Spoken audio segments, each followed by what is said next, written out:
Let's rewind the clock to the early 2000s. Back then, if you said China and cars in the same sentence, most people pictured cheap knockoffs or old taxis, definitely not world-class innovation.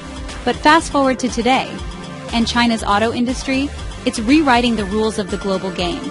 So how did this turbocharged transformation actually happen? Well, it's a story of ambition, timing, and a lot of strategic moves. It all started with a bold goal. China wanted to become a car-making powerhouse. In the late 90s, the government rolled out policies that basically said, if you want to sell cars here, you've got to build them here, and partner with local companies. Western giants like Volkswagen and General Motors weren't thrilled, but the market was just too big to ignore.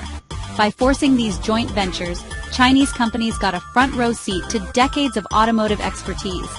They learned the ropes fast, adopting assembly lines, quality controls, and design tricks. And then, they started innovating on their own.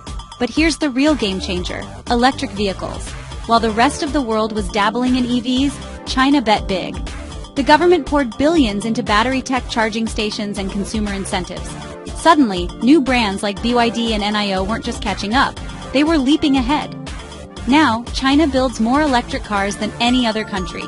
In fact, every second EV sold worldwide is made there. They're not only dominating their home market, but sending waves across Europe, Southeast Asia, and even starting to challenge legacy brands globally. What does this mean for the rest of us? First, it's shaking up the global auto supply chain.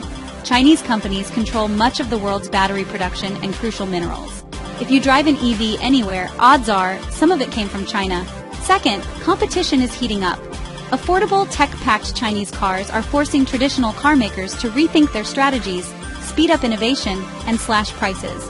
It's good news for consumers, but a wake-up call for the industry. Of course, there are challenges: regulatory pushback, trade tensions, and concerns about overproduction. But if there's one thing the rise of China's auto industry proves, it's that ambition, scale, and a little bit of rule bending can completely transform a market. So next time you see a sleek electric car zip by, remember, it might just be another ripple from China's automotive revolution. The race isn't over. In fact, it's just getting started.